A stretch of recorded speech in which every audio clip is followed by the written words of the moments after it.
So at this point, we're ready to start talking about the reconnaissance step in our methodology process. And reconnaissance is basically just going to offer us a method for gathering information. Reconnaissance can be broken down into two categories. So we're going to start off first talking about passive reconnaissance. This is basically gathering information in a non-intrusive manner. After we define and put some pretty good concepts with passive reconnaissance, we're going to move over to gathering information with various passive reconnaissance tools such as WHOIS and other web-based research tools.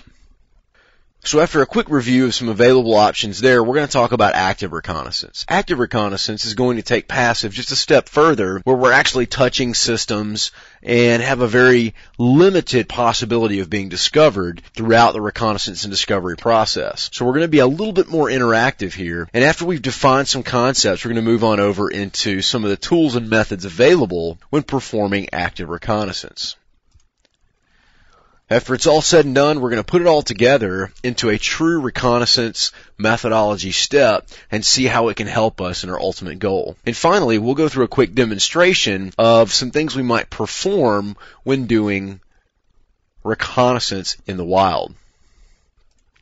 So to start things off, we're going to talk about passive reconnaissance. And the overall concept here is we want to gather as much information as we can based on our target. And our reconnaissance methods are going to differ depending on that target. Some examples we have here of targets are companies, networks, users would be a target, groups of users, departments, or even so much as an organization like a government entity, or depending on who is hiring us on for that penetration testing job.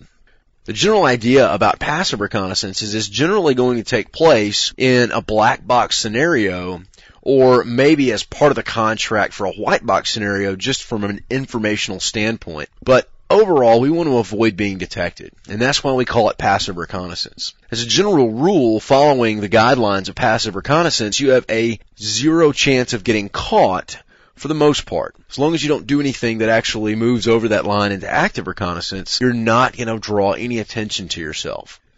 And we're usually going to be targeting publicly available information. And sometimes information that shouldn't be publicly available, but is. There are actually a lot of sources out there available for information that's freely available for the public and won't raise suspicion.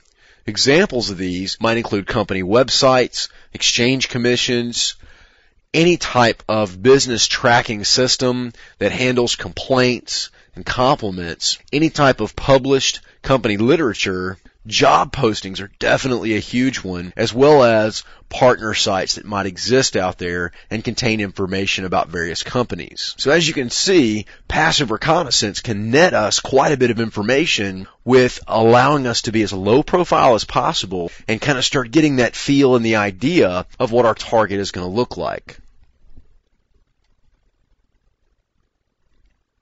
So the type of information that can be commonly found when performing passive reconnaissance is going to include things like names of company officers, addresses of locations such as data centers or various operational centers. Often there will be inclusive information about networks and connectivity as far as business is concerned between partners, as well as types of systems used. And this is usually found when researching through job postings and the background information on some of the higher level executives. We can even discover information about own domain names by that company and IP address spaces and subnets where they reside. So oftentimes you can track a company down to a subnet that's registered through a certain group, is a certain location, and based on the information we get, we can nail down the names of all the executives, the phone numbers to customer service and those executives in some scenarios, as well as the physical location, address, and network information, possibly even server operating system and web languages. With all of that information combined, we can provide a pretty effective social engineering attack against a company. Calling into customer service,